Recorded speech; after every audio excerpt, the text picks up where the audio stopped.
obviously the last time that you were training or competing in bodybuilding, you didn't have any kids. So what has that experience been like now?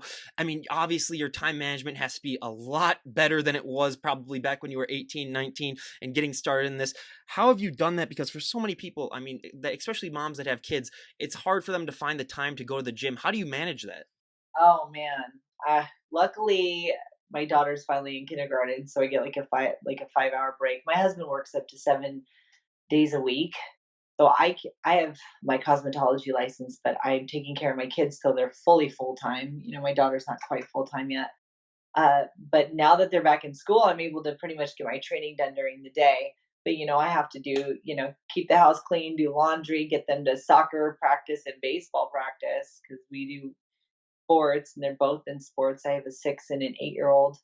Um, so it's really hard to juggle my schedule and make sure that I get it all done, especially my posing. Sometimes I'm up really late at night, like doing my mobility and rolling out, and I'm like, oh, you still have to go through your posing. Go outside, go in the garage, go work on your posing. It's got to get done.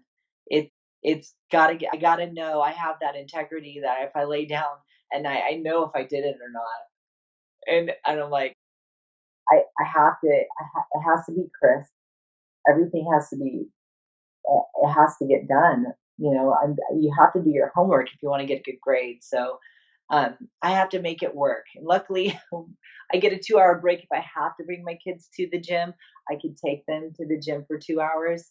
Um, so they're used to it. They still love going. Luckily, they're not like 12 and like I don't want to go to daycare. But so they're pretty supportive. I'm excited for them to go see me compete, and I catch them flexing in the mirror and stuff, which is super cute. My son loves. He can't wait to like start working out himself, and he's 8. He wants to go to the gym already, but he's gotta wait. And that's awesome. And how important is it for you too to, like you were just talking about, be that positive role model? Because for so many kids with this obesity crisis that's happening, they don't have that positive role model where they can say, like, hey, I can look like that, or I can be healthy and fit. How important is that for you to set that example for your kids? Oh, absolutely.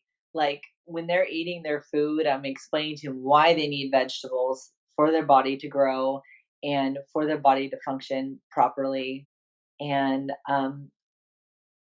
the mindset with competing is really, really helping both of my children, especially my son.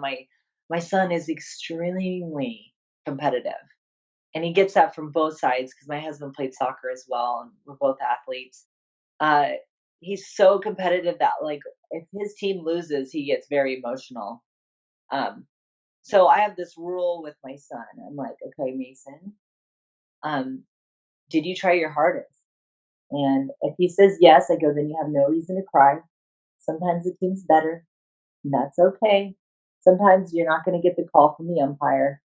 Sometimes they call you out when you're safe. Trust me, I have it recorded. This happened.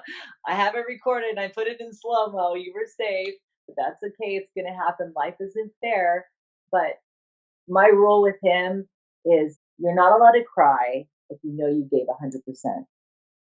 If you know you could cry, you could be upset if you know you could have tried a little bit harder.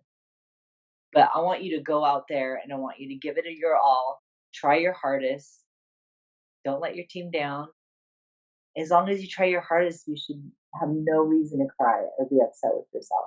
Because sometimes the team's just better, and sometimes there's just things that are out of your control.